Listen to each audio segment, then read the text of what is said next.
Hallelujah. Hallelujah. Hallelujah. Hallelujah. Hallelujah. Hallelujah. Ẹ jẹ́ a gbàdúrà orúkọ Jésù. Orúkọ Jésù. Orúkọ Jésù. Orúkọ Jésù. Ọlọ́run tó pọ̀ nípa ti agbára gbé ọ̀gá fún àkókò yìí. Agbé ọ̀gá fún oore ọ̀fẹ́ ńlá tí a rí gbà lọ́wọ́lọ́wọ́ báyìí. Ẹ máa gbé ọ̀gá fún ọwọ́ àánú agbára. Agbé ọ̀gá fún ọwọ́ àánú oore ọ̀fẹ́. Agbé ọ̀gá torí pé ìwọ ni Ọlọ́run wa. Ìwọ la bó wa ibi ìsáde agbára wa. You are the Lord Almighty. You are the beginning and the end of all things. The makers of all. Agbé ọ̀gá fún àṣálẹ́ yìí. Lord, we thank you, Lord, for this moment in our life. Lord, we thank you for the grace that you have given to us. Agbé ọ̀gá fún ọwọ́ àánú rẹ. Agbé ọ̀gá fún ọwọ́ ògo sẹ́.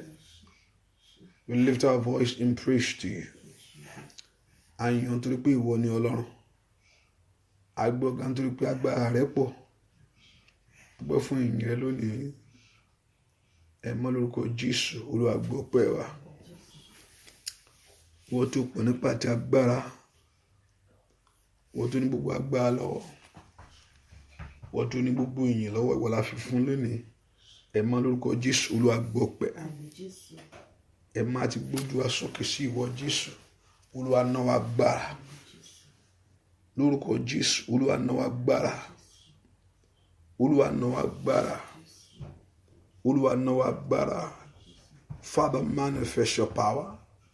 Father, manifest your glory. Father, manifest your power. Ẹ mọ́ ná wa agbára rẹ lónìí. Ẹ mọ́ ná wa ìṣẹ́gun rẹ lónìí. Lord, manifest yourself. Tonight, manifest yourself. Jẹ́ kí gbogbo ògo kó jẹ́ ti ìwọ Jésù. Jẹ́ kí gbogbo ọlá kó jẹ́ ti ìwọ Jésù. Jẹ́ kí gbogbo ìyìn kó jẹ́ ti. Jẹ́ kí gbogbo ìyìn kó jẹ́ ti ìwọ Jésù. Dúpẹ́ lọ́wọ́ Jésù. I want you to lift your voice and begin to worship the Lord. I want us to praise Him with all our heart, with all our soul, with all our mind. Ẹ jẹ́ ká bẹ̀rẹ̀ sí gbé Jésù ga ní àárọ̀ yìí. Lift your voice and thank Him. Bless His holy name. I want us to thank Him. Mo fẹ́ kó yìn. Mo fẹ́ kó gbéga sẹ́. Mo fẹ́ kó gbéga fún iṣẹ́ agbára. Mo fẹ́ kó gbéga fún iṣẹ́ ògo. Mo fẹ́ kó gbéga fún iṣẹ́ àṣeyọrí. Mo fẹ́ kó gbéga fún iṣẹ́ ìbùkún. Mo fẹ́ kó gbéga fún gbogbo tó ń ṣe lórí ayé rẹ sẹ́. Ẹ mọ́ ọ máa ṣe o. Dúpẹ́ lọ́wọ́ Ọlọ́run, lift your voice and thank Him. Olúwa máa ṣe o. Ẹni máa Ísírẹ́lì ó ṣe. Ẹni máa Ísírẹ́lì ó ṣe. Ẹni máa Ísírẹ́lì ó ṣe. Ẹni máa Ísírẹ́lì ó máa ṣe. Dúpẹ́ lọ́wọ́ Jésù ó ṣe o.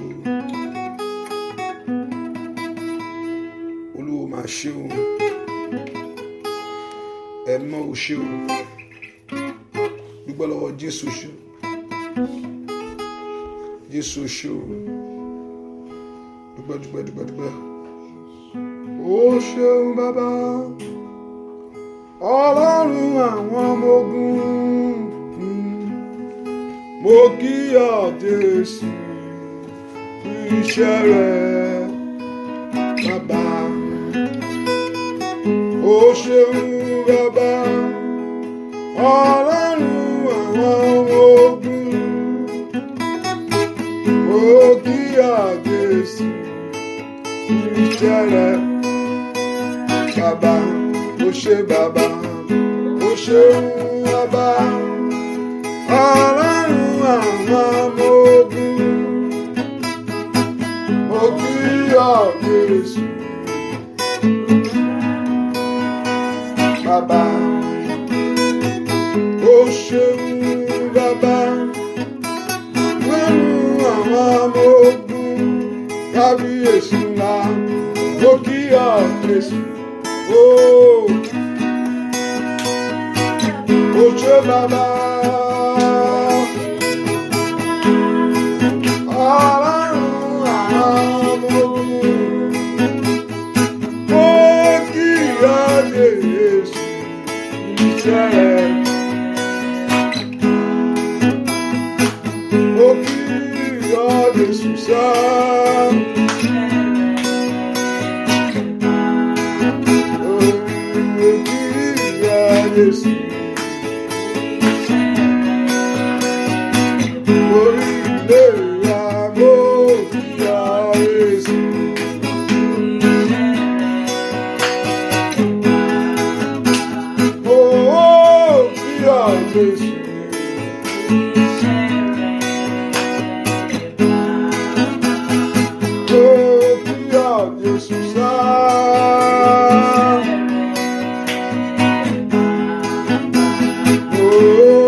Oh, yeah, oh, yeah, oh, yeah, oh, yeah, oh, yeah, oh, yeah, oh, yeah, oh, yeah, oh, yeah.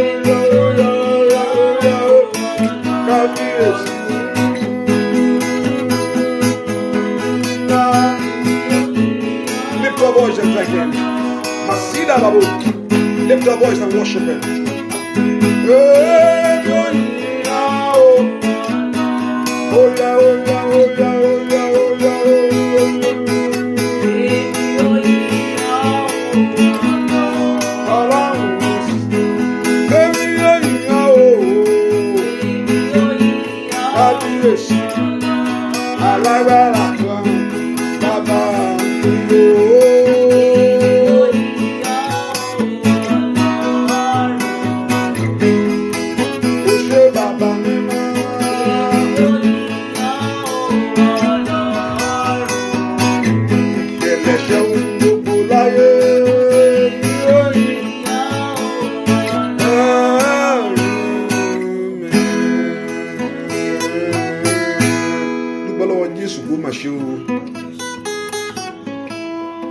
Dúpẹ́ lọ́wọ́ Jésù pé ó mà ṣeun, alágbága ó mà ṣe é.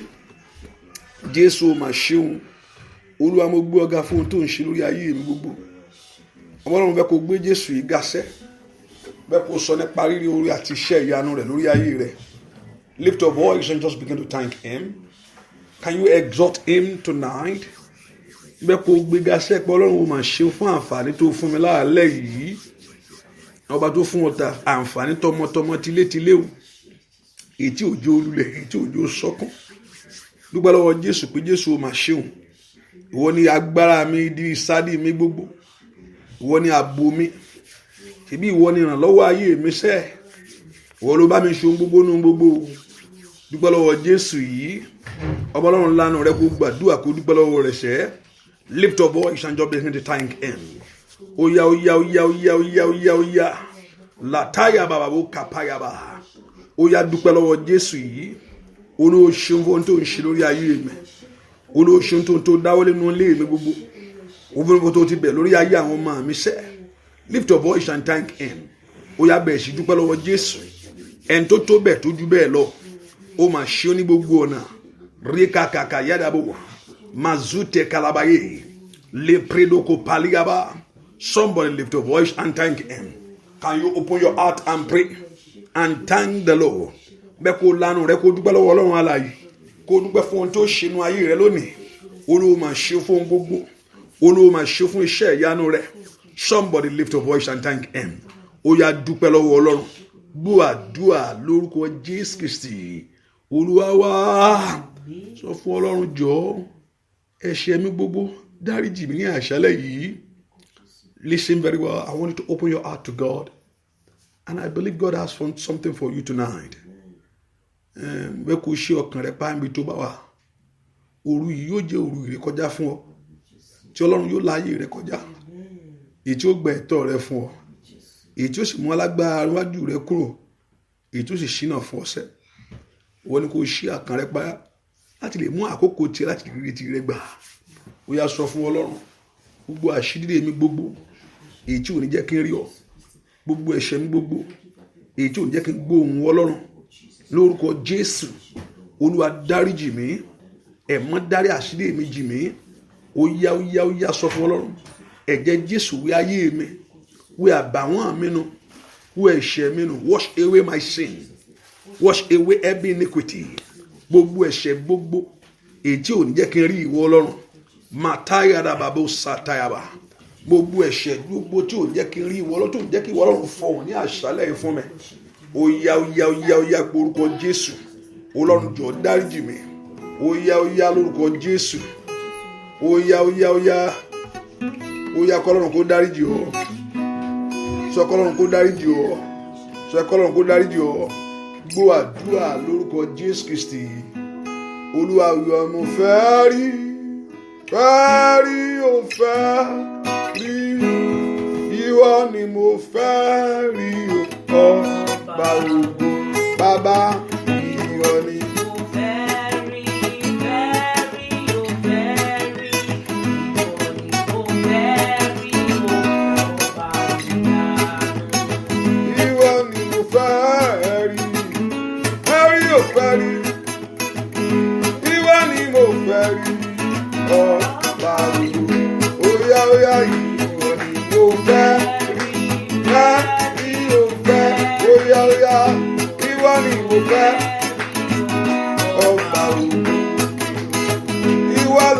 àfẹ́rí sá fẹ́rí ò fẹ́rí ẹ̀mí mímọ́ ìwọ ni mo fẹ́ mi ò kọ́ lórúkọ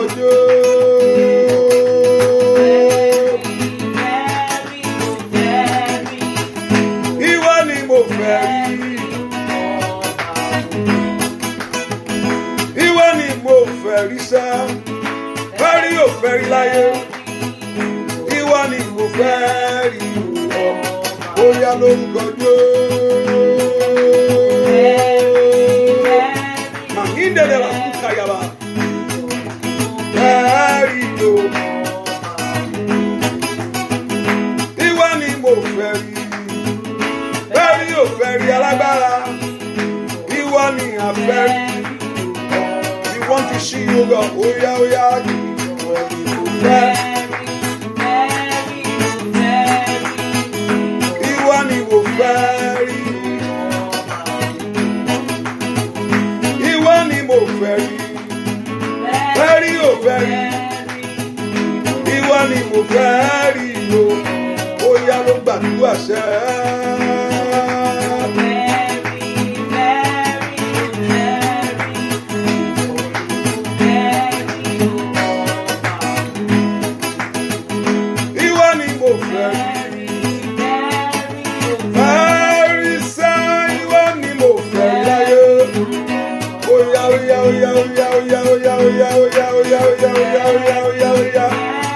Mayada katayabo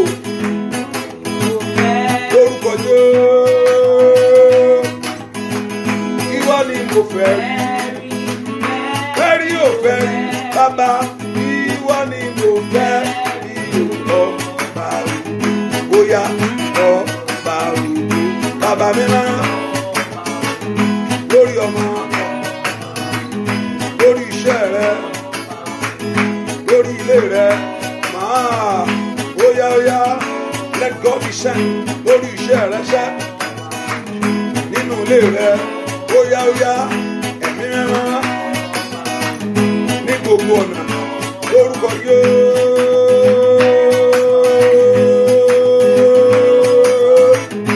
abẹ́ríyọ ayé lórí ilé lórí iṣẹ́ lórí ọmọ lórúkọ Jésù óyá óyá lórí ohun tó gbé wá rákàtàyà lórúkọ Jésù óyá óyá óyá lórúkọ Jésù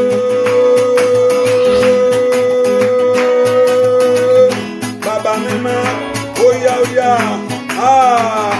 lórúkọ Jésù óyá mo fẹ́ rí ọ̀sẹ̀ ní gbogbo ọ̀nà láyé mi ọba lórí iṣẹ́ óyá óyá ẹ̀mí mímọ́ lórúkọ Jésù óyá óyá màṣẹ́tẹ̀ yàrá óyá dìdesẹ́ óyá dìdesẹ́ óyá wọlé wá óyá óyá lórúkọ Jésù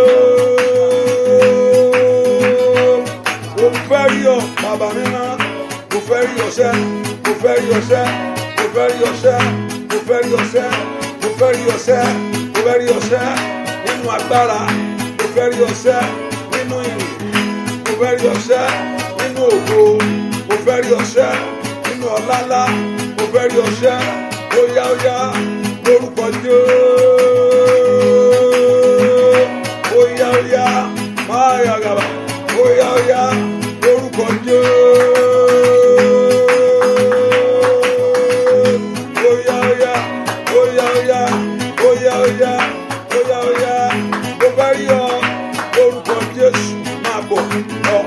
Lórúkọ Jésù kò ní máa bọ̀ lórúkọ Jésù kò ní máa bọ̀ lórúkọ Jésù wọlé wá óyá óyá bàbá mímọ́ lórúkọ Jésù óyá óyá lórí iṣẹ́ rẹ bàbá mímọ́ lift your voice and pray ayagaba óyá kó máa bọ̀ ó ṣiṣẹ́ agbára ó ṣiṣẹ́ ìyanu ó ṣiṣẹ́ ògo ó ṣiṣẹ́ ọ̀làńlá óyá óyá lórúkọ Jésù. Bàbá mi máa ọ̀tá òwúrò. Sọ fún Ọlọ́run mo fẹ́ rí ọ lónìí. Ọlọ́run lèèyàn lè rí. It's only the God that can see that your life will never remain the same. Ìyẹn lè máa rí èèyàn lójoojúmọ́ kí nǹkan máa ṣẹlẹ̀ náà ayé ẹ o. Ìgbìyànjú tí ayé ẹ bá rí Ọlọ́run. Kò sẹ́ni tí ayé wọn rí Ọlọ́run tí ayé wọn rí bákan náà mọ́. Ṣé Bátíméù ni ọjọ́ tó pàdé Jésù ogun ayé rẹ̀ ṣẹ́? Tàbí arákùnrin tí ayé ti gbé sójú kan fún 38 years in one place in life. Níjọ́ tí Jésù pàdé ayé rẹ̀. Níjọ́ tí Jésù rí. Tàbí Sákíọ̀sì yẹn ni tí ò mọ bí ó ṣe ṣe. Tàbí Matthew ni ẹ o tí gbogbo wọn tó bá Jésù pàdé ó ní ayé wọn yí padà. Ẹ po orúkọ Jésù dáadáa. Olúwa jẹ́ n rí ọ inú agbára rẹ lónìí. Jẹ́ kí n rí ọ kí ogun ayé mi kó ṣẹ. Olúwa jẹ́ kí n rí ọ kí ayé mi kó látúnṣe sẹ́. Bẹ́ẹ̀ kó gbàdúrà Fábà líkàpàdéyàbò sátayàbà. Let me see you. Mo fẹ́ rí ọnú agbára sẹ́. Oya. Rékàpàyà bàbá. Oya gbàdúrà. Olúwa jẹ́ kí n rí ọ. Ẹ má jẹ́ n rí ọ. Nú ìwà mímọ́ rẹ ṣẹ. Olúwa jẹ́ kí n rí ọ. In your power, oh God. Can somebody open your mouth and pray? Nbẹ kó lanu rẹ kó gbàdúrà sẹ́. Olúwa nú agbára jẹ́ n rí ọ. Olúwa agbára jẹ́ n rí ọ. Nú ọlá jẹ́ n rí ọ. Ní orúkọ Jésù. Oya máa bọ̀ nú agbára ńlá. Ló pálí abakatayaba. Oya jẹ́ n rí ọ lónìí. Ní orúkọ Jésù. Lájà gbogbo èdè mi. Oya jẹ́ n rí ọ lónìí. Láti ṣàtúnṣe lánàá ọ̀rọ̀ mi ṣe. Oya lanu rẹ kó gbàdúrà. Can you lift your voice and pray to God? Oya sọ fún Ọlọ́run. Ní orúkọ Jésù. Father, let me see you, God. Lift your voice to God. I want to see you in your power. I want to see you in your glory. I want to see you in every areas of my life. Oya.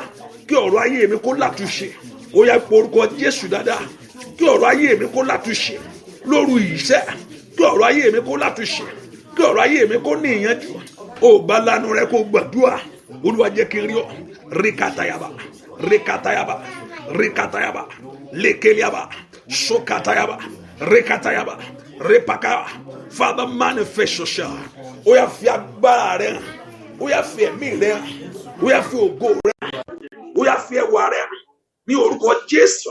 Olúwa fi ara rẹ. Matoriaba bokapayaba. Malukatayaba. Oya gbàdúrà. Oya. Leseketele bokopayaba. Mo fẹ́ rí Ọlọ́run alààyè. Mo fẹ́ rí ọ̀nà agbára. Oya porúkọ Jésù. Lite yadagabayaba. Lite kadabagaba. Lite riebogobagaba. Repakotayaba. Oya ko jaide. Oya ko juide. Oya ko jaide.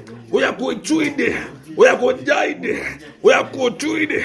Gbọ́ àdúrà lórúkọ Jésù Kristi. Olúwa wa. Àmín. Orúkọ Jésù dẹ̀ẹ́sẹ̀. Olúwa sọ́ra rẹ di mímọ̀ fún mi. Manifest yourself to me. Ọ̀pọ̀lọpọ̀ nǹkan gbọ́ nípa ti Ọlọ́run kò rí Ọlọ́run o kàn ń gbọ́ nípa ẹ̀ bó ṣe ń ṣe ni ṣùgbọ́n o ní láti kó fi ara rẹ̀ hàn fún ọ. Ó fa ara rẹ̀ fún Mósè ó fa ara rẹ̀ fún Jósẹ́fù nínú túbú gbé jáde mẹ́. Olúwa fi ara rẹ̀ hàn fún mi. Matole bakuta katayaba malo predo kotale abakayaba. Mẹ́kọ̀ọ́ gbàdúrà kí Ọlọ́run kó fi ara rẹ̀ hàn fún ọ lónìí. Ní orúkọ Jésù wọ́n tó pọ̀ nípa àti agbára. Oya lórúkọ Jésù fara rẹ̀ hàn. Oya fara hàn lórí iṣẹ́ mi gbogbo. Mẹ́kọ̀ọ́ fara hàn nínú ayé àwọn ọmọ mi. Oya sọ fún Ọlọ́run kó fara rẹ̀ hàn. Olúwa fara rẹ̀ hàn nínú ayé mi ṣẹ́. Oya fara rẹ̀ hàn. Oya gbọ́ àdúrà lórúkọ Jésù Kristi. Olúwa èmi máa ń pé olùdáǹdè mi bẹ́ẹ̀ láyé. Ó bẹ́ẹ̀ láyé. Èmi máa ń pé olùdáǹdè mi bẹ́ẹ̀ láyé. Ó bẹ́ẹ̀ láyé. Síbẹ̀ èmi máa ń pé olùdáǹdè mi bẹ́ẹ̀ láyé.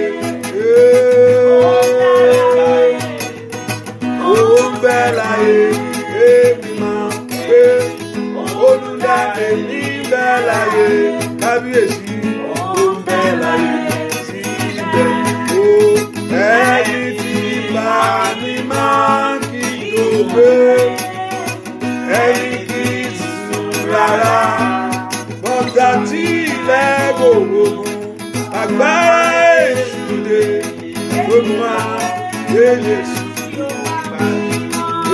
Èmi máa gbé olùdáni ní bẹ́ẹ̀ láyé. Óyá óyá ó bẹ́ẹ̀ láyé. Kábíyèsí.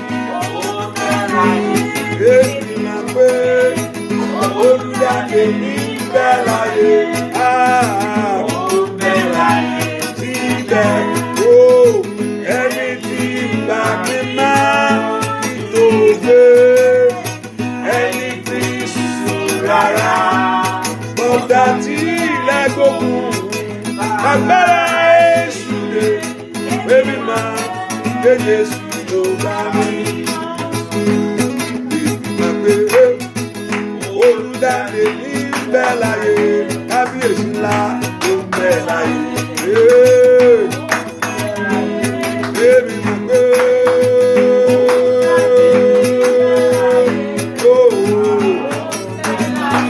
Síbẹ̀ bàbá ẹni kì í gbà mí máa kí tó gbé.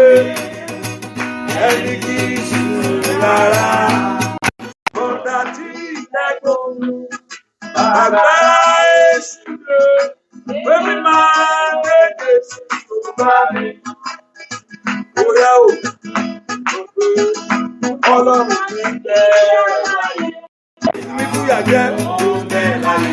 Ánà yáyá o. Èmi mọ̀ pé olùdáni ní bẹ́ẹ̀ láyé. Ó bẹ́ẹ̀ láyé. Bàbá mi máa gbà mí máa kí tó gbé. Ẹni tí rárá. Bọ́dà tí ilẹ̀ gbógun. Agbára Èṣù lè bébí máa gbé Jésù ló bá mi. Óyá óyá èmi máa gbé Jésù ló bá mi. Óyá óyá èmi máa gbé Jésù ló bá mi. Lórí iṣẹ́ mi ṣe èmi máa gbé Jésù. Óyá sọ pẹ̀lú gbàgbọ́. Èmi máa gbé Jésù ló bá mi. Lórí iṣẹ́ rẹ o. Èmi máa gbé Jésù ló bá mi. Ní gbogbo ọ̀nà mi èmi máa gbé Jésù ló bá mi. Óyá óyá óyá èmi máa gbé Jésù ló bá mi. Ó gbà ọ́ tọmọtọmọ èmi máa gbé óyá óyá óyá èmi máa gbé. Óyá óyá óyá óyá óyá óyá óyá orí kàkà kàmá. Óyá óyá óyá óyá óyá óyá óyá óyá óyá gbé Jésù ló bá mi. Lórí ọmọ mi gbé Jésù ló bá mi. Orúkọ Jésù Olúwa fi òní bà iṣẹ́ òkùnkùn jẹ́ lórí ayé mi. Olúwa fi òru èní yìí. Olúwa fi òní yìí. Iṣẹ́ òkùnkùn kó o fi bàjẹ́. Bẹ́ẹ̀ kó orúkọ Jésù bí tó wà sẹ́. Olúwa fi òru èní. Lórúkọ Jésù fi bà iṣẹ́ òkùnkùn jẹ́. Olúwa fi òru yìí. Olúwa fi òru yìí. Fi bà iṣẹ́ òkùnkùn jẹ́. Nínú ayé mi lọ́wọ́lọ́wọ́. Lórúkọ Jésù. Olúwa fi òru èní. Fi bà iṣẹ́ òkùnkùn jẹ́ nínú ayé mi. Lórúkọ Jésù. Makaya bababa. Matoliaba. Matodoko parabata. Oya oya oya oya oya.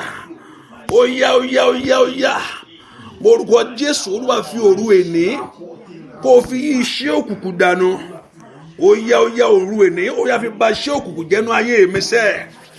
Gbogbo iṣẹ́ tá a ti ṣe. Ìyẹn kan gbàdúrà. Yóò gbogbo ipá ń pẹ́ tá a dẹ fún ayé rẹ. Olúwa fi òru èní bàjẹ́. Oya oya porúkọ Jésù dáadáa. Olúwa fi òru èní bà gbogbo iṣẹ́ òkùnkùn jẹ́ nínú ayé mi.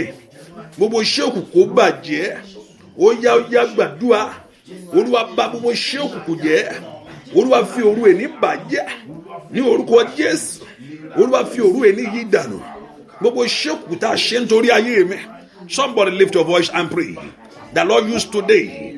Use this night to destroy every works of the devil. Gbogbo iṣẹ́ òkùnkùn ní ayé mi sẹ́. ẹ má fi òru èní yí dànù ó yá ó yá ó yá gbogbo iṣẹ́ òkùnkùn kó bàjẹ́ ó yá porúkọ Jésù bí tó wà rikatayaba ó yá lanu kó gbàdúrà ní orúkọ Jésù ó yá ó yá ó yá lórúkọ Jésù. Father, use tonight bá iṣẹ́ òkùnkùn jẹ́ Olúwa fi òru èní yí dànù ó yá lanu kó gbàdúrà sẹ́ lórúkọ Jésù.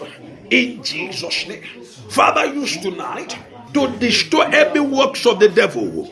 Gbogbo iṣẹ́ òkùnkùn ní ọ̀run ayé mi, every works of the devil. Gbogbo iṣẹ́ òkùnkùn ní ọ̀nà mi sẹ́, Olúwa fi òru èní lanu kó gbàdúrà rekata yabagabaga. Ó yá ó yá ó yá ó yá ó yá ó yá ó yá. Ai, matadi power inside. Ó yá orúkọ Jésù ní orúkọ Jésù. Olúwa lórúkọ Jésù fún òru èní bàbá pé ọ̀tá jẹ́.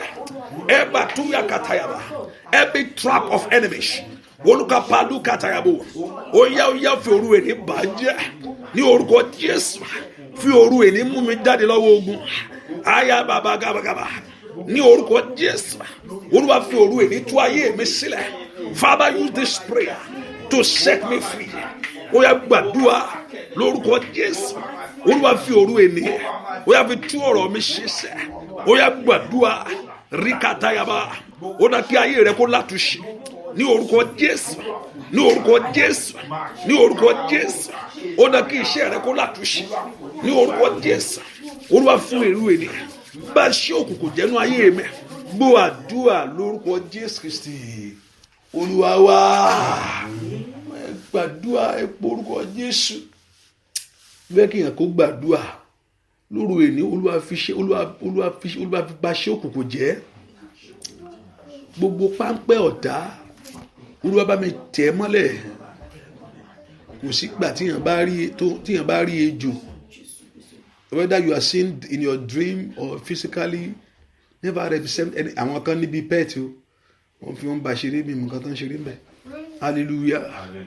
Àwọn kan níbi pet ṣùgbọ́n truly it not represent anything in spiritual realm, never represent any good things. Hallelujah. Spiritual realm never represent any good thing. To live, even though some people have this as a pet, I mean, it can be one bishiri, never represent anything. But unti morin le ni mo sọ fún ẹ kí Ọlọ́run bẹ́ẹ̀ tẹríṣ kí Ọlọ́run kó bẹ́ẹ̀ tẹríṣ ẹ má kó bẹ́ẹ̀ tẹríṣ. Àmín Jésù.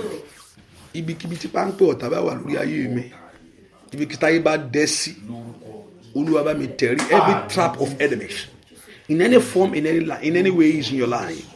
Olúwa bá mi tẹ̀rí. Ó yá lanu kó gbàdúrà orúkọ Jésù. Ó yá gbogbo páńpẹ́ ọ̀tá, every trap of enemies, gbogbo páńpẹ́ ọ̀tá lórí ayé mi, ó yá bá mi tẹ̀rí. Ó yá orúkọ Jésù sẹ́ ẹ̀mí mọ́ tẹ páńpẹ́ ọ̀tá rì lórí ayé mi. Can you lift your voice and pray to God? Páńpẹ́ ọ̀tá Olúwa bá mi tẹ̀ rì. Ó yá lanu lórúkọ Jésù. Páńpẹ́ ọ̀tá lìkàtà yaba. Ó yá. Ay, matali power inside. Ó dàdí ababa kapa yaba. Páńpẹ́ ọ̀tá lórúkọ Jésù Olúwa tẹ̀ rì. Olúwa tẹ páńpẹ́ ọ̀tá rì nú ayé mi sẹ́. Ó yá lanu kó gbàdúrà sẹ́ lórúkọ Jésù. Ẹ má tẹ páńpẹ́ ọ̀tá rì. Ó yá bá mi tẹ̀ rì lórúkọ Jésù dáadáa. Ó yá tẹ páńpẹ́ yẹn rì. Ó yá gbàdúrà Olúwa tẹ̀ rì páńpẹ́ ọ̀tá ní orúkọ Jésù, ní orúkọ Jésù, ní orúkọ Jésù, ní orúkọ Jésù. Gbàdúrà lórúkọ Jésù Kristi Olúwa wa. Ẹ sọ fún Ọlọ́run ẹ̀mí má jẹ́ n dààmú, ẹ̀mí má jẹ́ n dààmú, ẹ̀mí má jẹ́ n dààmú, ẹ̀mí má jẹ́ n dààmú. Orúkọ Jésù ẹnìkan mo fẹ́ kó gbàdúrà o, ìdààmú yóò dópin lórí ayé ẹ. Orúkọ Olúwa fòpin sí ìdààmú mi. Ẹnìkan mo fẹ́ kó gbàdúrà mo rí pé ó ń dààmú. Olúwa fi òpin sí ohun tó ń dààmú, ohun tó ń sá, tó mú ọ sá sọ́tún, tó ń sá ọ sósì, ohun tó ń sá ọ sọ́tún, tó ń sá ọ sósì yẹn. Olúwa fòpin sí lónìí. Má jẹ́ n dààmú lórí iṣẹ́ mọ́, má jẹ́ n dààmú lórí ọmọ mọ́, má jẹ́ dààmú lórí iṣẹ́ mọ́. Èèyàn kan fẹ́ kó gbàdúrà rárá lórúkọ Jésù. Ohun tó ń sa ọ sọ́tún tó ń sa ọ sósì, ohun tó ń yí ọ ríboríbo lórúkọ Jésù, ó yá lórúkọ Jésù. Matoli abakatayaba masoto to masoto to le katayaba matoto to la gbàdúrà sẹ́. Ó yá lórúkọ Jésù Kristi. Ó yá má jẹ́ dààmú. Gbàdúrà lórúkọ Jésù Kristi. Olúwa fìgbà yà mí Olódùmarè ká èmi dùn bí oyin. Ká èmi dùn bí oyin. Fìgbà yà mí Olódùmarè ká èmi dùn bí oyin. Lórí iṣẹ́ mi ká èmi dùn bí oyin. Lórí ọmọ rẹ o. Lórí iṣẹ́ rẹ̀ ṣẹ́ káyé mi ní gbogbo ọ̀nà rẹ̀ láyé. Ọlọ́run fi gbà yẹ mí ṣẹ́. Ó yá kó fi gbà yẹ ayé rẹ̀. Ó yá gbàdúrà ṣẹ́.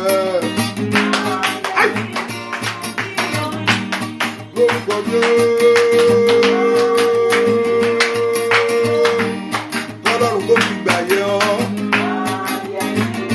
Oníkójú tó ní lọ, ayé rẹ látòmí lọ, ayé mi dùn bí oyin, ìgbàyà ayé mi ṣẹ́ òwò.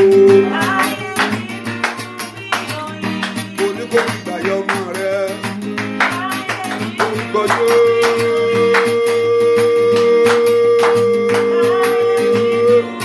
Ó yá kó ìgbàyà ọ̀sẹ̀. Àkóyàbá. Omi ìkorò gbódò pèsè orúkọ Jésù. Gbàyẹ díẹ̀ díẹ̀ fẹ́ràn mi o. Ọlọ́run fi gbàyẹ mi láyé. Orúkọ Jésù kó fi gbàyẹ ayé rẹ. Gbàyẹ mi Olódùmarè ayé mi.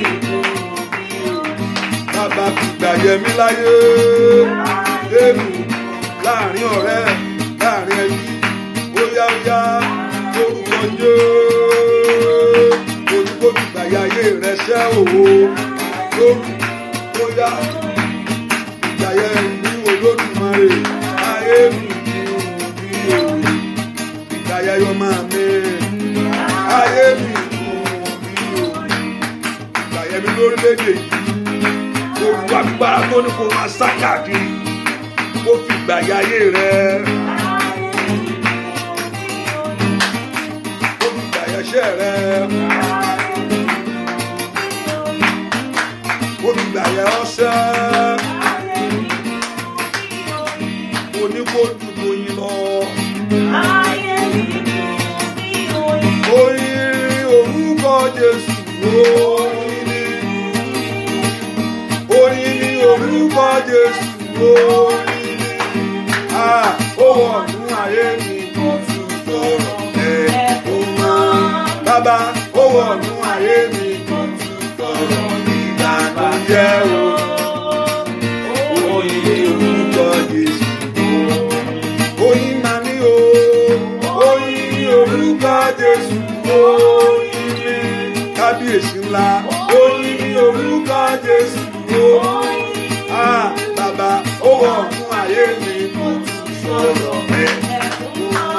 Bàbá ó wọ̀nú ayé mi kó tún sọ̀rọ̀ ìbànújẹ́ o.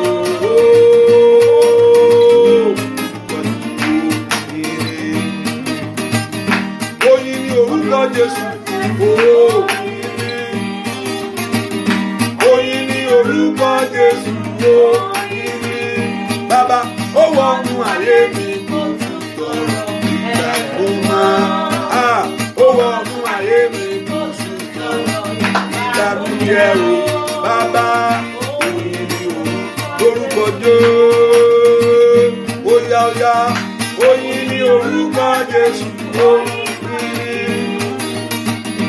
Oyin orúkọ Likataya kataya.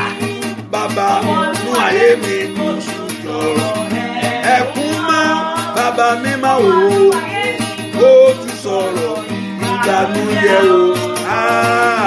Oyin orúkọ Jésù. Bàbá oyin orúkọ Jésù. Oya oya oya oya oya. Oyin orúkọ Jésù. Ẹnìkan wà nínú àdúrà yìí. Kò yẹ pé bóyá wọ́n ní, kò yẹ pé bóyá wọ́n ní, mi sọ pé wọ́n ní o. Fúnra rẹ̀ ó dàbí ìwọ gán mọ̀ pé ó gbé nǹkan lórí. Kò sí nǹkan lórí ẹ̀. Kò sí ó gbé nǹkan sórí fún ọrùn owó ẹ̀. Mi sọ pé spirit o, mi sọ pé inú ẹ̀mí o.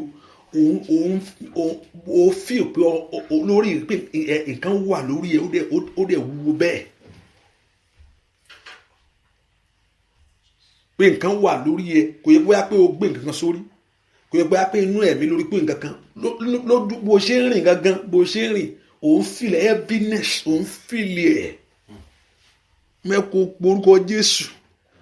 Ẹ̀yin ogun ọ̀run ẹ sọ mí sẹ́. Ẹ gbé ẹrù okú lọ́rùn mi. Ẹrù táyé sọ kí n máa gbé káàkiri kókó wo ayé mi lọ́rùn pa. Every load upon your life. Bẹ́ẹ̀ kó porúkọ Jésù, Ọlọ́run sọ ẹrù wo lọ́rùn mi. Ìtura kó dé bá mi. Ẹ porúkọ Jésù. Lift your voice and pray to God. Ó yẹ sọ ẹrù wo ayé mi sílẹ̀. La palita yagaba. Ó yá lanu kó gbàdúrà sẹ́. Olórúkọ Jésù. Ẹrù wo olórúkọ Jésù kó bọ́lulẹ̀. Borúkọ Jésù sẹ́. Lórúkọ Jésù. Ẹrù wo ayé mi lórúkọ Jésù kó bọ́lulẹ̀. Borúkọ Jésù Olúwa sọ ẹrù wo mi lónìí. Ó yá borúkọ Jésù dáadáa. Olúwa sọ ẹrù wo kalẹ̀ lórí mi. Ó makata yabagaba. Likata yaba lóru èní ni kò sọ. Wọ́n tó wà London yóò gbàdúrà dáadáa. Lápárí àbàbọ̀ ní òru èní ni kò fi sọ tèmi sí. Ó yá gbàdúrà ní orúkọ Jésù, ní orúkọ Jésù, ní orúkọ Jésù, ní orúkọ Jésù. Ó yá sọ ẹrù wo ayé mi kalẹ̀. Olúwa sọ lónìí. Olúwa sọ ìdààmú mi kúrò. Ó yá lórúkọ Jésù. Ó yá gbọ́ àdúrà lórúkọ Jésù Kristi. Olúwa wá. Ẹ porúkọ Jésù, májẹ̀mú tó gbélé mi lórí bàjẹ́ lónìí. Májẹ̀mú tó gbélé mi lórí. Every evil covenant that put the load on you. Májẹ̀mú tó gbé ẹrù lé mi lórí. Májẹ̀mú tó gbé ẹrù lérí tó gbélé mi lórí. Májẹ̀mú tí májẹ̀mú yẹn bá ti bàjẹ́, ẹrù yẹn ó sọ dànù. Májẹ̀mú tó gbé ẹrù lé mi lórí. Ìwọ májẹ̀mú ìsọnù lórí ayé mi. Ìwọ májẹ̀mú ìbàjẹ́ lórí ayé mi. Olúwa yí májẹ̀mú ìdànù. Ó má kàkàkàkà yaba. Ó yá porúkọ Jésù. Májẹ̀mú tó gbé ẹrù lé mi lórí. Lórúkọ Jésù. Látàyàbá gàdàbò. Látàyàbá gàbàgàbà. Ó yá porúkọ Jésù. Májẹ̀mú tó gbé lé ọ lórí lónìí. Ẹ̀yin ọgbọ̀rọ̀ ẹ̀ sọ. Ẹ porúkọ Jésù. Ó yá gbàdúrà. Màsáìdá bàkúndà yaba. Ó yá. Májẹ̀mú tó dé àṣetìlé ọ lórí. Tó mú àmúbọ́lé ọ lórí. Ó yá lórúkọ Jésù. Májẹ̀mú Olúwa fàyà lónìí. Olúwa yí májẹ̀mú ìdànù.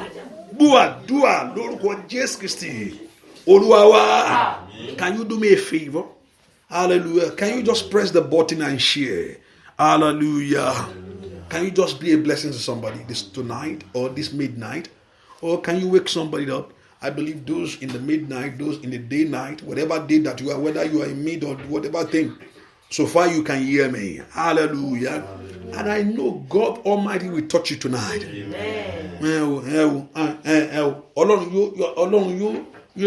yóò fọkàn lónìí. Ọlọ́run yóò fọkàn lónìí. Ayé yóò fọkàn. Mi mọ̀ bóyá ẹnìkan wọ aṣọ yìí, ṣùgbọ́n mo wo aṣọ bíi yellow. Aṣọ yellow wà ní like a flower. Yellow ni ó ní flower lára. Hallelujah. Yellow ni ó ní flower. Mo bóyá wo ló wọ̀ ọ́. Ṣùgbọ́n porúkọ Jésù. Ẹ bá ń bọ́ tèmi náà. bóyá o wọ̀ ni, bóyá o wọ̀ sọ́run aṣọ yẹ́lò báyìí, ó ní flower ni, ó ní flower yẹ́lò ni, but ó ní flower, is a cloth flower, ó wá ní flower. Lórúkọ Jésù, ẹ pé orúkọ Jésù, Olúwa bọ́ aṣọ ìyà mi dànù, ó yá fàyà, aṣọ òṣì mi fàyà, ẹ mọ́ lórúkọ Jésù fàyà, lórúkọ Jésù Olúwa fàyà, Olúwa fàṣọ mi yà. Òru fẹ́ kọ́lọ́run fi ṣe òru ìtúsílẹ̀ fún ọ, that you enter into overflow. Lórúkọ Jésù ó yá fàṣọ ẹ̀gàn ya lọ́rùn rẹ, lórúkọ Jésù Olúwa fàyà, Olúwa fàyà, Olúwa fàyà, ní orúkọ Jésù Olúwa fàyà, Olúwa fàṣọ ìyà lọ́rùn rẹ, Olúwa fàyà, ọmọ Ọlọ́run gbàdúrà, Olúwa fàṣọ òṣì ya lọ́rùn mi lóye, ní orúkọ Jésù, ní orúkọ Jésù, ní orúkọ Jésù, ní orúkọ Jésù, ní orúkọ Jésù, ní orúkọ Jésù, ní orúkọ Jésù, ní orúkọ Jésù, ní orúkọ Jésù, ní orúkọ Jésù, ní orúkọ Jésù, ní orúkọ Jésù.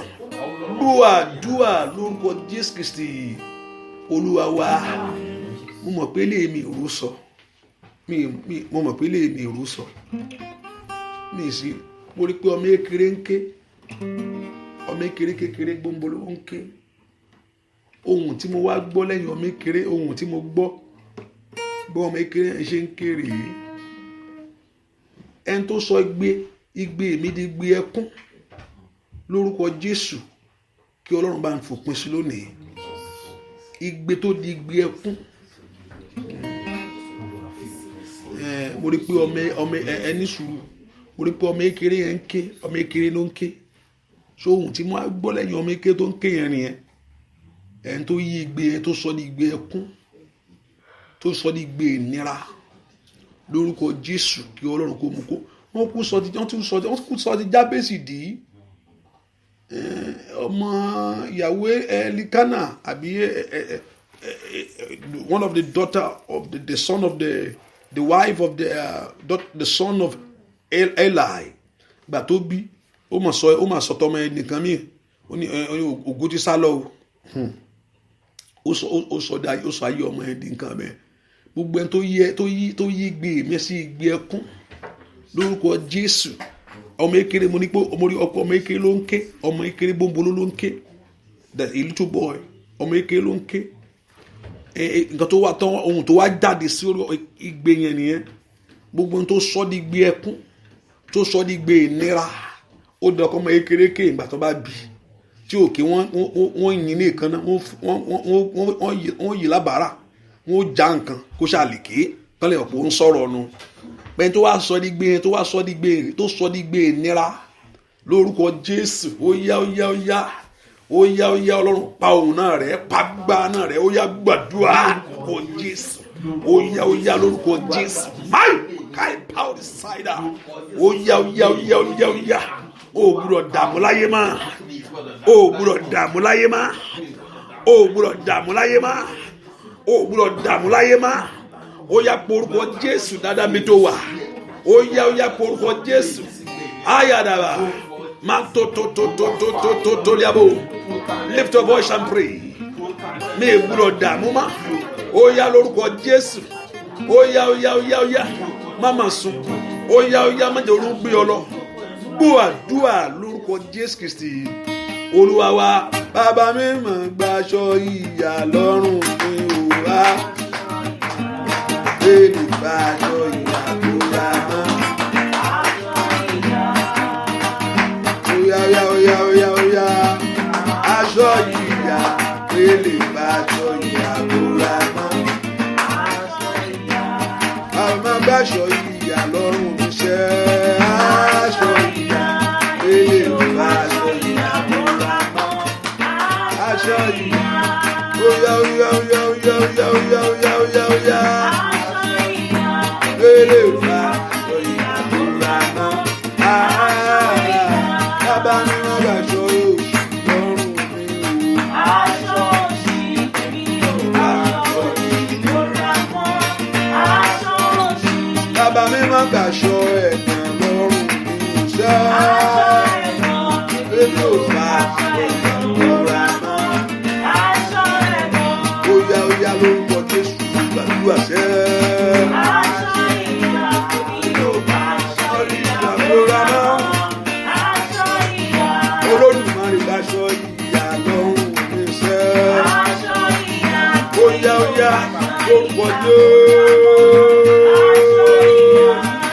lórúkọ Jésù mo gbàdúrà. Aṣọ ìyà. aṣọ ìyà ló rà mọ́.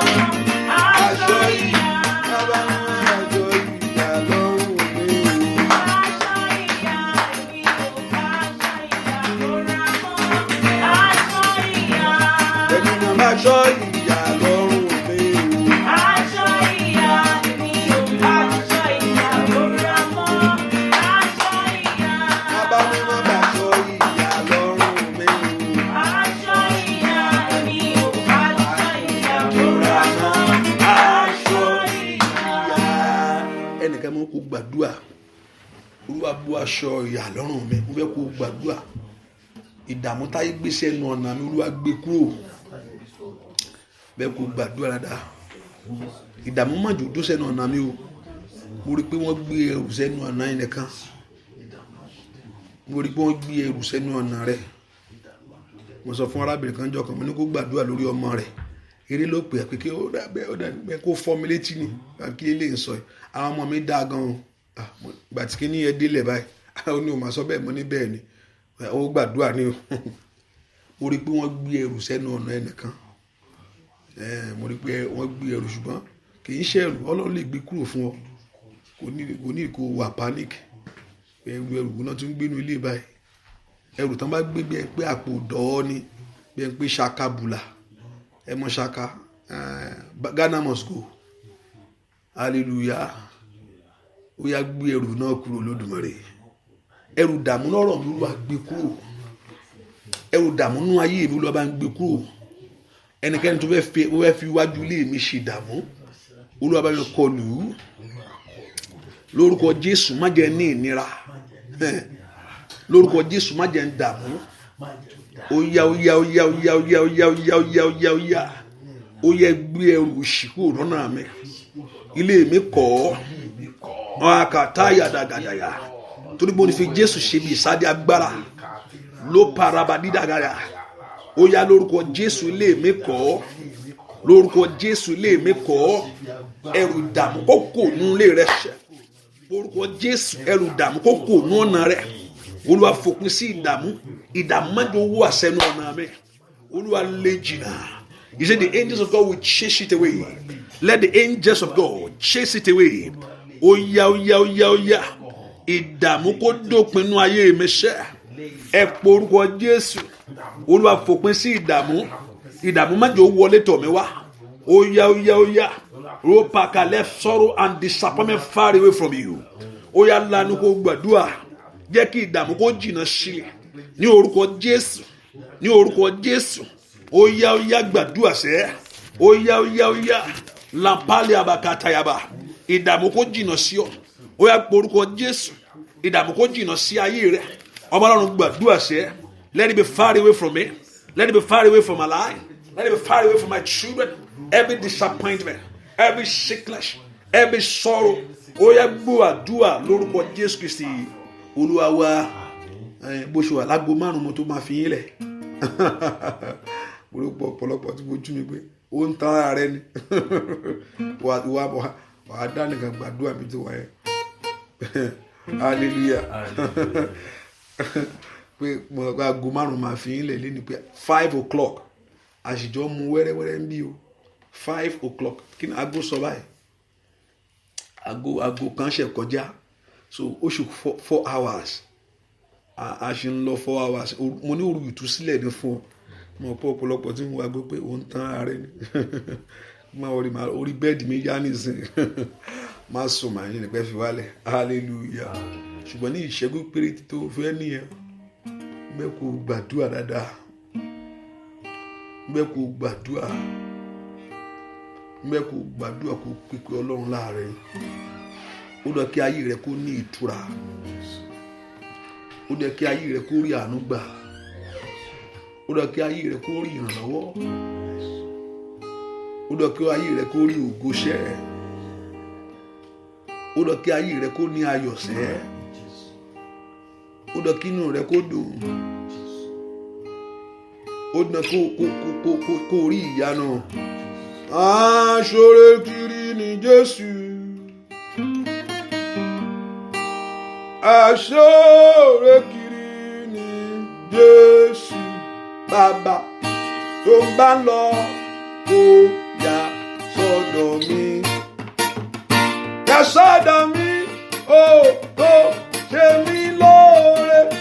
Aṣọre kiri ni Jésù, aṣọre kiri ni Jésù. Bàbá mi máa tó ń bá lọ kó yà sọ́dọ̀ mi, ó yá yà sọ́dọ̀ mi, ó ṣe mí lóore. Ayé rẹ kó ní ìtumọ̀ látòun lọ. Mo ní kó ṣàmì àmín. Ayé rẹ kó ní ìtumọ̀ látòun lọ. Ọ̀nà àbáyọ kó là fún ayé rẹ o. Ọwọ́ gbogbo wọnú ayé rẹ lọ. Ohun tí ayé ti yí lójú kó ṣí sílẹ̀. Agbọ́ Ọlọ́run kó gbé ayé rẹ ró. Ó yá ṣàmì ni. Ìbùkún Ọlọ́run kó dé bá ayé rẹ o. Ìrànlọ́wọ́ kó dé fún ayé rẹ sẹ́. Lórúkọ Jésù ni mo wí. Aṣọre kiri ni Jésù, aṣọre kiri ni Jésù. Bàbá mi máa kó bá ń lọ kó yà sọ́dọ̀ mi, yà sọ́dọ̀ mi, ó ṣe mí ló. Ó yá lálẹ́ yìí. Aṣọre kiri ni Jésù, ó aṣọre kiri ni Jésù. Bàbá mi máa kó bá ń lọ kó yà sọ́dọ̀ mi, ó yá.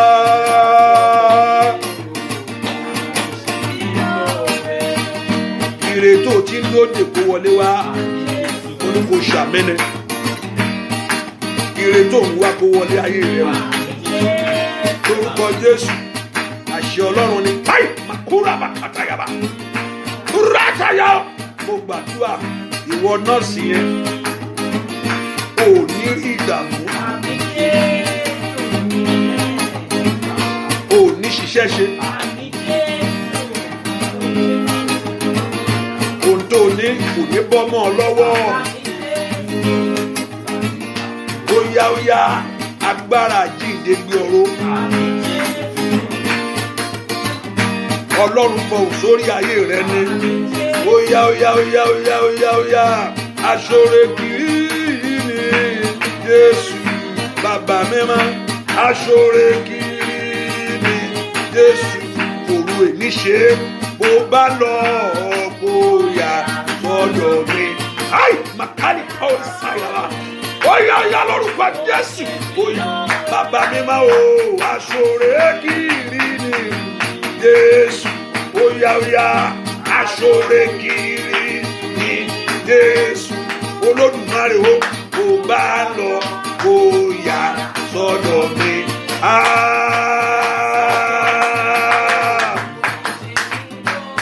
Ilẹ̀kùn ayọ̀ kó ṣí fún ayé rẹ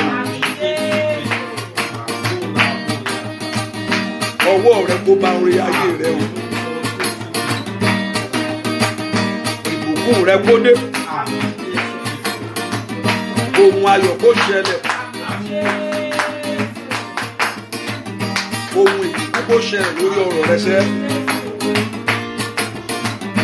Olódùmarè kó ṣe ọ́ lóore láyé. Ẹ̀mí máa kó dá ọ lóhùn lórí gbogbo. Ayọ̀ àsọ̀tò rẹ̀. Ojú rẹ kó ṣí sílẹ̀ kọ́lọ́run kó la ojú rẹ ní. Ẹnìkan mò ń gbàdúrà fún yẹn. Oníkójú rẹ kó ṣí sílẹ̀. Màlíàbà sọ́tàyàbà. Ọwọ́ Ọlọ́run kó ka ayé rẹ ṣẹ. Ọwọ́ òkùnkùn kó bá ayé rẹ pàdé. Ó yá bàbá, aṣọre kiri ni Jésù. Ó yá aṣọre kiri ni Jésù. Ṣe mí lóore, kó bá ń lọ kó yà sọ́dọ̀ mi bàbá. Lórí ọmọ kó yà sọ́dọ̀ rẹ. Lórí ìwé ìgbéru kó yà sọ́dọ̀ rẹ. Lórí iṣẹ́ kó yà sọ́dọ̀ rẹ láyé. Ọwọ́ rẹ kó gba ìyanu rẹ sẹ́. Lórúkọ Jésù, ọ̀rọ̀ rẹ kó ní ìyanjú. Ai, Màsáìdà, ọkọ rẹ ò ní dẹ̀ ọ́ lánàá. Óyá óyá, ìfọ̀kànbalẹ̀ yóò wọnú ayé rẹ. Óyá óyá, kó bá lọ, kó yà sọ́dọ̀ mi. Bàbá yà sọ́dọ̀ mi, kó ṣe mí lọ. Bàbá mi máa wo aṣọ rẹ̀ kiri Jésù. Aṣọ rẹ̀ kiri Jésù. Bàbá kó bá lọ, kó yà sọ́dọ̀ mi. Bàbá asọ́dọ̀ mi o, ó ṣe mí lóore. Olúwa kò retí rẹ sẹ́. Àwọn ènìyàn fẹ́ rí ìyanu. Àwọn ènìyàn fẹ́ rí ògo ńlá. Ó yá wọn gbẹ́kẹ̀lé ọ ni. Onẹ́ tó bá ti gbẹ́kẹ̀lé Olúwa, ojú kì yóò tì wọ́n. Gbogbo àwọn tó bá ti wojú rẹ fún àánú, ó yá ṣàánú fún wọn. Ọwọ́ Ọlọ́run kó ka ayé rẹ sẹ́. Máì Màsáìdà, gbogbo rẹ̀ tá a ti gbé pamọ́. Olúwa wa jáde, Olúwa wa wá, Olúwa wa jáde, Olúwa wa wá. Ó yá ó yá, gbàrí ayé rẹ, ìyanu kó bẹ̀rẹ̀, òkú kó tàn, ẹwà kó mú jáde. Lórúkọ Jésù, ọwọ́ rẹ kó bari. Lórúkọ Jésù, ìyanu rẹ kó dé. Lórúkọ Jésù, òkú kó fara. Lórúkọ Jésù, lórúkọ Jésù, ọwọ́ rẹ kó rí ìyanu. Ó yá ó yá, ojú rẹ kó rí, etí rẹ kó gbọ́, ọwọ́ rẹ kó bà. Lórúkọ Jésù, ọ̀rọ̀ rẹ kó dayọ̀. Lórúkọ Jésù, ayé rẹ kó ní ìbùkún. Lórúkọ Jésù, lórúkọ Jésù, mo gbàdúrà fún wa. Lórúkọ Jésù, ayáwàgàbà, oyún yóò nílò yóò. Ẹnìkan mò ń gbàdúrà fún yẹn sẹ́. O ní oyún tó o ní yẹn kò nílò kú. Ẹnìkan mò ń gbàdúrà fún ọ sẹ́. Oyún yẹn ò nílò kú. Aburakatayaba, aṣọre ní gírí Jésù. Bàbá aṣọre kiri Jésù. Bóyá kó bá lọ, kó yà sọ́dọ̀ mi. Bàbá yà sọ́dọ̀ mi o, kó ṣe mí lóore. Orúkọ Jésù, Olúwa fi rọ̀ mí lọ́rùn. Bá a ṣe ń kọrin yẹn, mo rí ẹrọ̀fọ̀. Mo wá rí bí ẹni yẹn bó wá fẹ́ gbé ẹsẹ̀ jáde nínú ẹrọ̀fọ̀ yẹn, ṣùgbọ́n ó nira fún láti gbé jáde ẹrọ̀fọ̀. Mo rí ẹnìkan ẹsẹ̀ wà nínú ẹrọ̀fọ̀. Bó ṣe fẹ́ gbé ẹsẹ̀ yẹn jáde, ó nira láti gbé ẹsẹ̀ yẹn jáde. Ṣùgbọ́n ní alẹ́ yìí, ní òru yìí, Ọlọ́run yóò gbé ẹsẹ̀ rẹ jáde. Níbikíbi tó ti ẹsẹ̀ bá wà, fún ohun tó fẹ́ ṣe táyé ò fẹ́ yẹ kó o ní ṣe. Rúpakàpayàbà, rúpakàpàkàpà. Lónìí lórúkọ Jésù, ọ̀run kó gbé ẹsẹ̀ jáde. Rẹ́kàtàyàbà kàpàyàbà. Ai, Màsáìdà, wàlíà pàórí sáìdà. Líkàtàyà débòkópayà. Rúpẹ̀kàpẹ̀lú sítẹ̀yà. Ní orúkàtàyà gàbàgàbà. Lọ́ntẹ̀lì ẹ̀bòkópayà bàgàbàgà. Ní orúkọ Jésù, ríkàtàyà bòkópayàbà. Mo bá ní àṣẹ lónìí. Ibi tó ti ẹsẹ̀ sí. Ní orúkọ tó ní láti gbé jáde. Ìdáwọlé tẹ láti yanjú. Ní orúkọ Jésù, ọ̀run kò yanjú ẹ̀ lọ́nà. Ai, mọ̀tálì pàórí sáìdà. Ẹ forúkọ Jésù, ìrì ògbúrọ̀ nímìlá láti ní. Ó yá bá mi gbé. He said you keep my going. Màtọ́lì àbákàpáyàbá. Ó yá lórúkọ Jésù. Àndàlà bàbàbàbà. Borúkọ Jésù kò gbúrọ̀ nílẹ̀. Ọ̀rọ̀ kò gbé ẹsẹ̀ jáde. Nú ẹrọ̀fọ̀ ayé. Olúwa gbé ẹsẹ̀ mi jáde mẹ́. Ẹsẹ̀ wáyà nú ẹrọ̀fọ̀. Oh, Maka, in the mud, that mud, rakata, let God remove your leg and I'll keep you going. Oh, yeah. Rapatayaba. ní orúkọ Jésù, ní orúkọ Jésù, gbọ́ àdúrà lórúkọ Jésù Kristi Olúwa wa. Ẹ orúkọ Jésù, Olúwa ṣohun ọ̀tún ayé mi kí ojú ayé kó gbogbo èèyàn kó rí ohun ọ̀tún ńlá fi òru èní ṣe. Olúwa fi òru èní ṣe ohun ọ̀tún ńlá nú ayé mi. Olúwa fi òru èní ṣe ohun ọ̀tún ńlá nú ìrìn àjò mi. A great things in my life. Kí gbogbo masoto tolika telebo kapayaba. Malu predo kopayaba. Tonight the Lord will do it in your life. Amen. Tonight the Lord will do it in your life. Amen. The Lord will do it in your home. Amen. Ẹ̀rù ìhó ayọ̀ lọ́lọ́run mi o, torí ìyanu rẹ̀ ò dúró lálá. Ẹ̀rù ìhó ayọ̀ lọ́lọ́run wa, torí ìyanu rẹ̀ ò dúró lálá. Ẹ̀rù ìhó ayọ̀ lọ́lọ́run wa o, torí ìyanu rẹ̀ ò dúró lálá. Bàbá mímọ́, ẹ̀rù ìhó ayọ̀ lọ́lọ́run wa, torí ìyanu rẹ̀ dúró lálá. Ẹ̀rù ìhó ayọ̀ lọ́lọ́run wa, bàbá mímọ́, torí ìyanu rẹ̀ dúró lálá. Oya oya, ẹ̀rù ìhó ayọ̀ Ọlọ́run mi, torí àánú rẹ̀ dúró lálá. Ẹ̀rù ìhó ayọ̀ Ọlọ́run wa, torí àánú rẹ̀ dúró. Ẹ má tàkáyà bàbá, ẹ̀rù ìhó ayọ̀ Ọlọ́run mi, torí àánú rẹ̀ dúró lálá.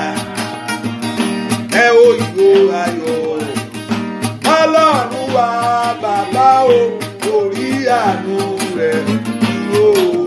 Ó ṣàánú fún ọ láyé. Ẹ̀rù ìhó ayọ̀ Ọlọ́run mi, torí àánú rẹ̀ dúró lálá. Má sùn, ẹ̀rù ìhó ayọ̀ Ọlọ́run mi, torí àánú rẹ̀ dúró. Oya oya oya oya, ẹ̀rù ìhó ayọ̀ Ọlọ́run wa, torí àánú rẹ̀ dúró lálá. Torí àánú rẹ̀ dúró lálá. Oya, torí àánú rẹ̀ dúró. Bàbá mímọ́, torí àánú rẹ̀ dúró lálá. Oya oya, torí àánú rẹ̀ dúró. Torí àánú rẹ̀ dúró lálá. Oya, torí àánú rẹ̀ dúró lálá. Psalm 47 verse 1, it says, clap your hands, O ye people, shout to God with a voice, with a loud song of joy. For the Lord the Most High is terrible, a great thing over all the earth. You see the people under us, the nation under our feet. They choose our heritage for us. The pride of Jacob, who he loves, he has given us up. God has gone up with a shout, the Lord with the sound of trumpet. Sing praise to God. Sing praise. Sing praise to our God. Sing praise, for God is the King. All of all the earth. Who is the King? God is the King of all the earth. Only on gbogbo lọ́wọ́ lódùlódù. Ó yá sọ fún Ọlọ́run. He is the God over the earth. Sọ fún Ọlọ́run, Olúwa fún mi ìrìn ayé mi lónìí. Ìrìn ayé mi tí mò ń dóde lóru èní, Olúwa fún mi. Ìrìn ọmọ tí mò ń fẹ́. Ìrìn ayé mi, Olúwa mú lé mi lọ́wọ́, jẹ́ kí n rí ògo mi lò. Ọ̀pọ̀lọpọ̀ ló lógo ayé òjò rí lò. Ọ̀pọ̀lọpọ̀ lógo kòrógo lò láyé. Ó dààmú kú ni. Ní orúkọ Jésù, màtáyàbá bó takalaba katayaba. Porúkọ Jésù, ó yá is God over the earth. Ẹ porúkọ Jésù. Olúwa jẹ́ kí n rí ògo ayé mi lò. Ó yẹ fi ilé mi lọ. Ó yẹ fi ilé mi lọ́wọ́. Ó yẹ fi ilé mi lọ́wọ́. Ó yẹ fi ilé mi lọ́wọ́. Ní orúkọ Jésù. Ní orúkọ Jésù. Ní orúkọ Jésù. Kí orógo rẹ lò. Kí orógo rẹ lò.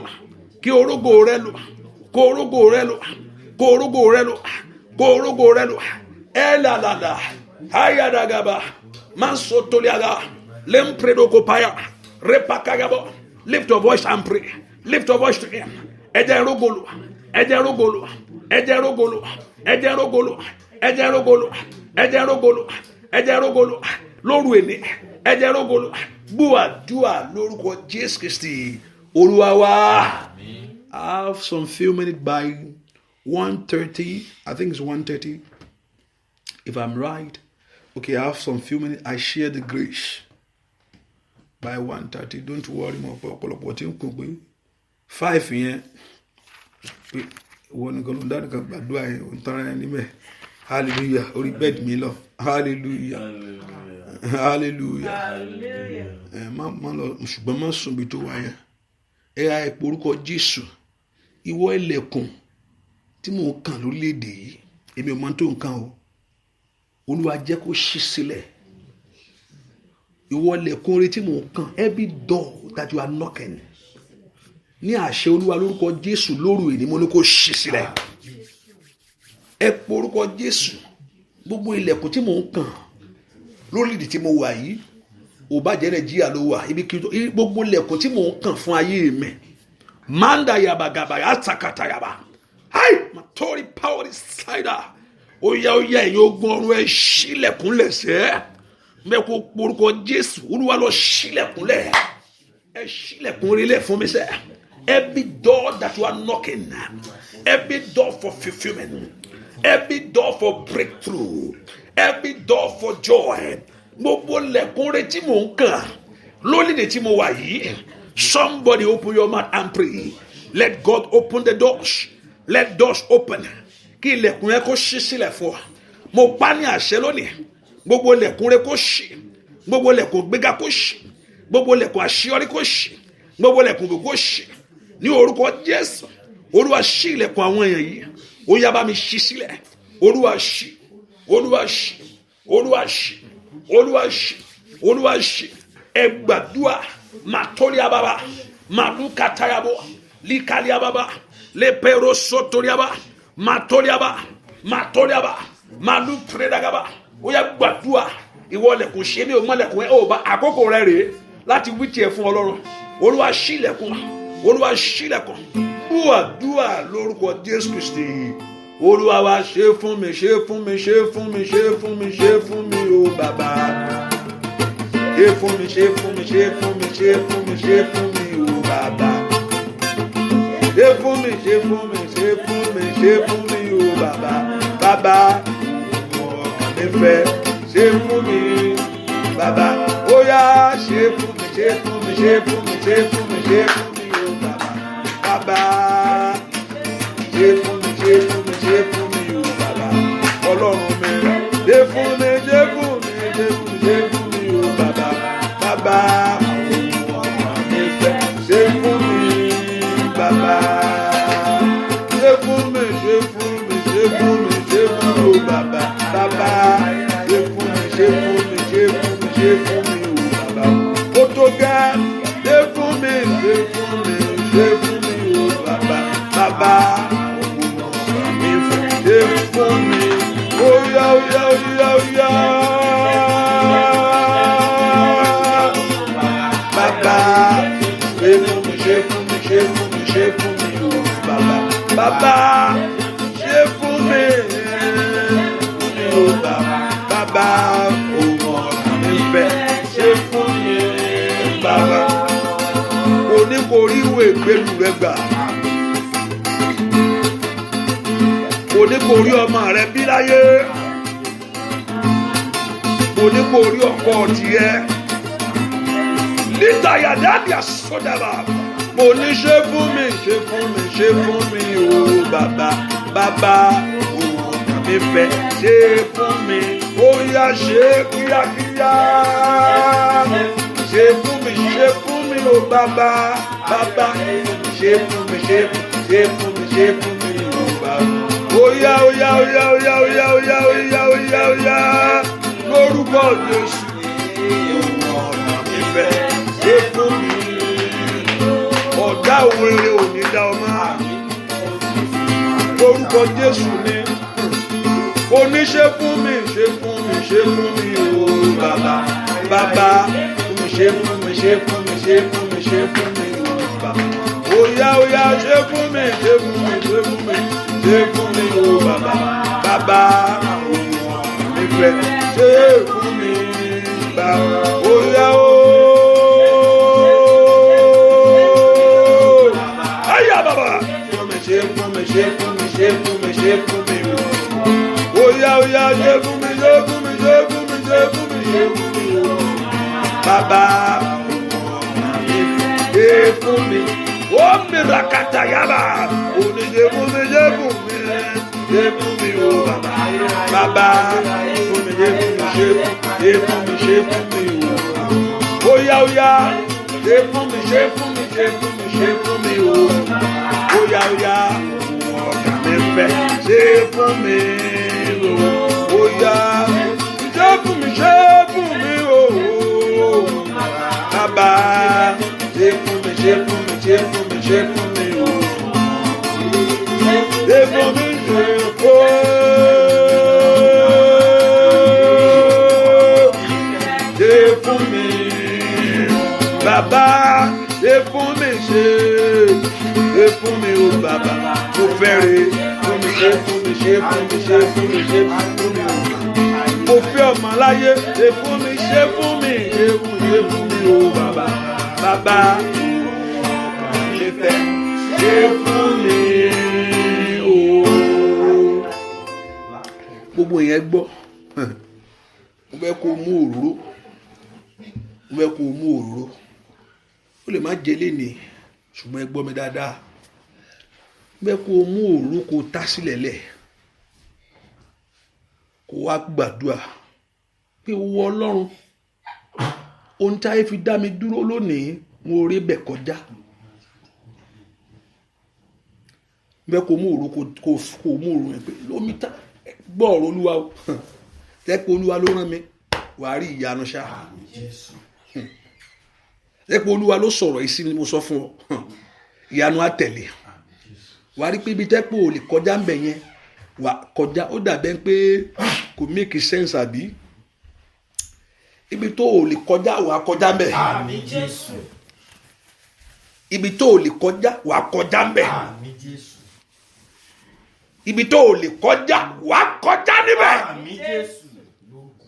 bẹ́ẹ̀ pé Olúwa ló sọ èyí tí mo sọ fún ẹ yìí àmì ńlá yóò tẹ̀lé ọmọ òru kò ta kò dún kò dẹ̀ gbà lórúkọ ibi táyé sọ pé mi lè gbà kọjá ibi táyé ni mi kò dẹ̀ dá òru yẹn kọjá kó wá wo ohun tí Ọlọ́run yóò ṣe fún ẹ kó wá wo ohun tí Ọlọ́run yóò ṣe nínú ayé ẹ kó wá wo ọ̀nà àbáyọ tí yóò là fún ọ kó wá wo ohun tí yóò tẹ̀lé ríkà báyìí pọ́ọ̀rì ṣáìdà ọ̀nà àbáyọ kó là fún ọ lórúkọ Jésù ohun tí ọkàn rẹ ń fẹ́ lónìí lórúkọ Jésù mo ní kó rí gbà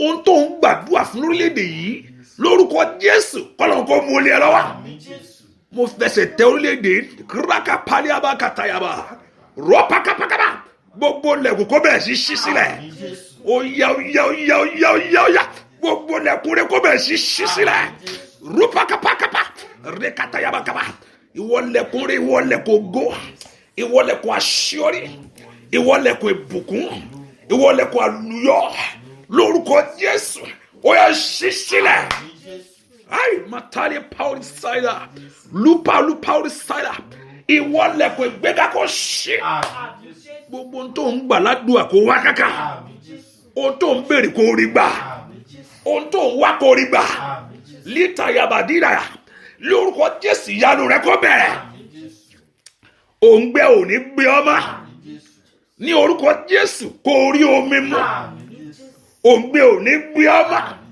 mo ní kó rí omi ayọ̀ mu ìtura kó débọ̀ ayé rẹ kó kò ní ìnira ayi nàtàyà bàkàtàyàbà lórí ọmọ ò ní dààmú. mo gbàdúrà fún ẹni tó ń jẹ́ Fúláyọ̀ yẹn mo mọ̀ ó bẹ̀rẹ̀ sí wá látò lọ lórúkọ Jésù ọwọ́ ọ̀tún kàn ọ́ ọwọ́ rẹ ka ayé yín ọwọ́ Ọlọ́run ka ayé yín ayé yín kó bẹ̀rẹ̀ sí ní ìtura lórúkọ Jésù ìrètí ayé ó fojú rí ètí ó fetí gbọ́ ire ńlá ìrètí ò ṣe é gbé pamọ́ ní orúkọ Jésù lóru èní mo ní kó gbà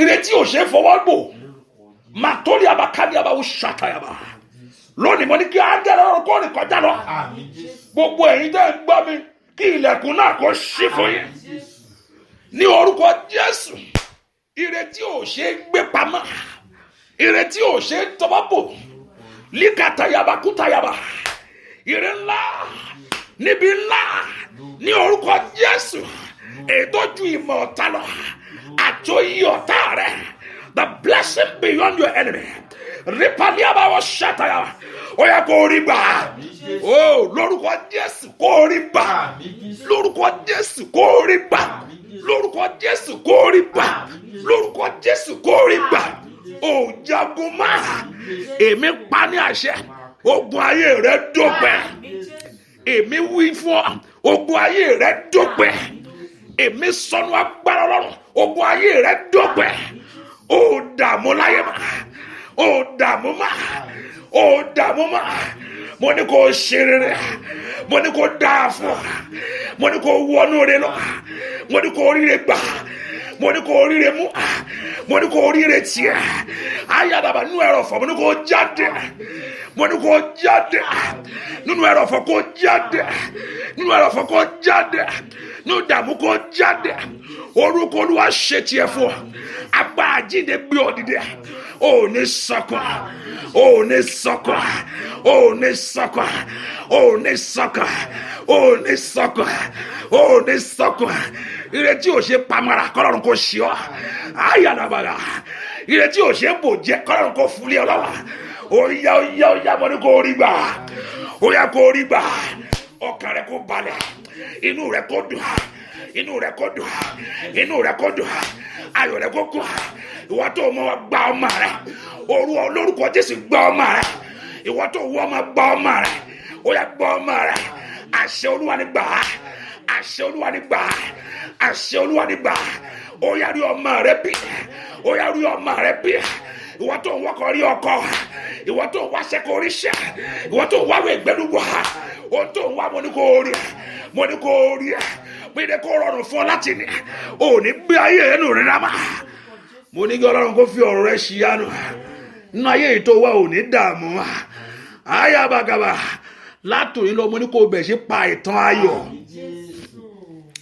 mo ní àtòní lọ kó bẹ̀ sí pa ìtàn ayọ̀ lórúkọ Jésù ó wọnú rẹ lọ bẹ́ẹ̀ ni ó sì rí láì lórúkọ Jésù Kristi Olúwa wa gbọ́ mi dáadáa kí ló fẹ́ kí Ọlọ́run kó fi òru yìí ṣe fún ọ kò sọ béèrè nǹkan tó fẹ́ lọ́wọ́ Ọlọ́run gbọ́ mi kí ló fẹ́ kí Ọlọ́run kí ó fi òru èní ṣe fún ọ ó dán kó ní àmì rere fún ọ ó dán kí òru èní kó ní àmì orí inú ayé kí ló fẹ́ kó fi òru ìgbélé ọ lọ́wọ́ ó bá lánà kó gbàdúrà kí ló fẹ́ kí Ọlọ́run kó fi òru èní kó fi ṣe fún ọ kí ló fẹ́ kí Ọlọ́run kó fi òru èní ṣe fún ọ ìwọ tó ń gbọ́ mi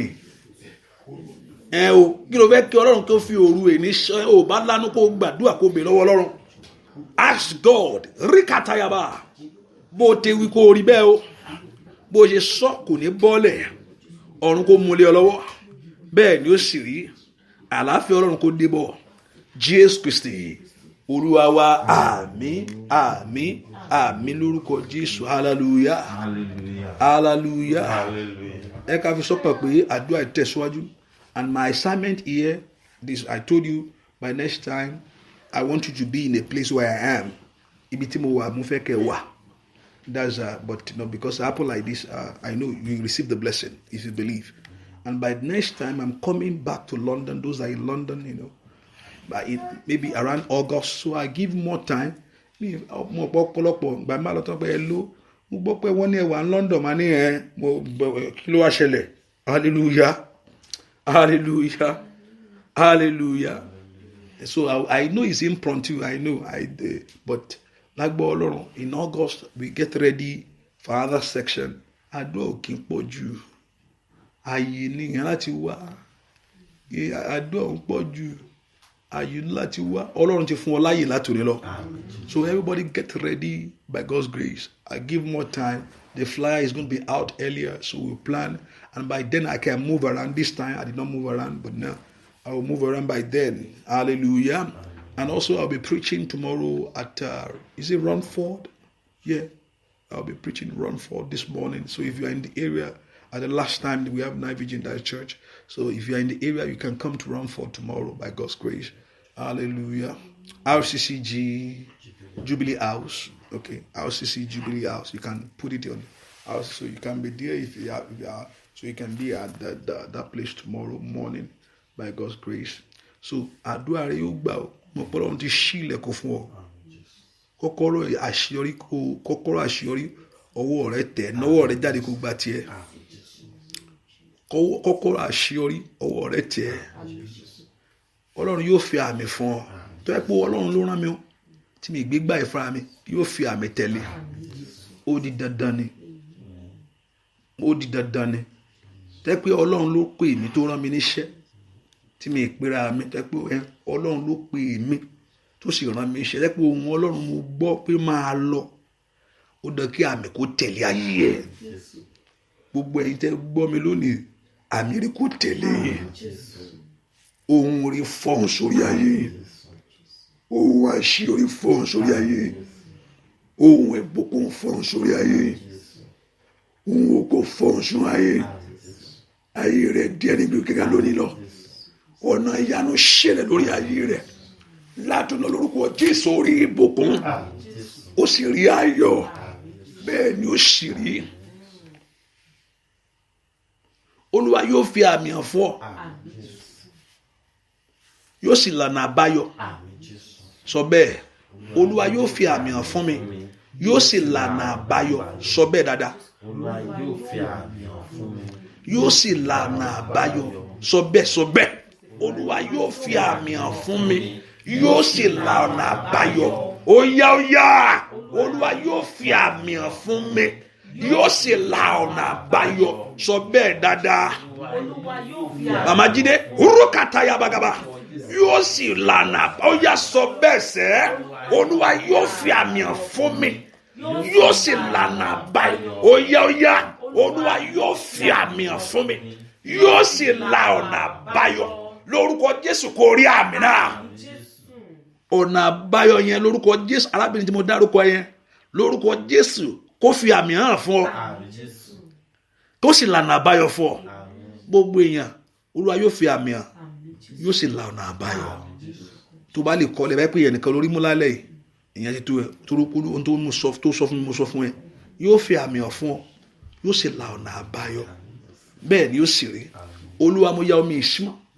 Kó ìwòsàn kó wọnú rẹ lọ. Kí ayọ̀ kó wọnú rẹ lọ. Bẹ́ẹ̀ ni ó sì rí. Láì lórúkọ Jésù Kristi Olúwa wa, àmín lórúkọ Jésù. So I bless everyone. Thank you for your support and thank you for those that show up. It's good for you to show up anytime we have a meeting. What you are doing, you are encouraging and also you are supporting by coming. Hallelujah. That's the one thing. If you are there, coming, your presence is needed. I know I want to be here. No, it's good that what you are showing that you are part of the work. And I pray that Jehovah God will bless you in every areas of life. Oore ọ̀fẹ́ Jésù Kristi ló wà. Inú ilé ìjọsìn ẹ lónìí lórúkọ Jésù kó rí ìyanu mẹ́. Ọ̀rọ̀ ìyanu kó jáde sí ọ. Ọ̀rọ̀ agbára fún ògo kó jáde sí ọ. Ohun t'Ọlọ́run ṣe lóru èní kó fi hàn fún ọ. Bẹ́ẹ̀ ni ó sì rí. Ẹnìkan Olúwa yóò dá ẹ láre. Bẹ́ẹ̀ ni Olúwa yóò dá ẹ láre. Bẹ́ẹ̀ ni Olúwa yóò túká. Yóò sì dá ẹ láre. Bẹ́ẹ̀ ni ó sì rí. Jésù Olúwa wa, àmín.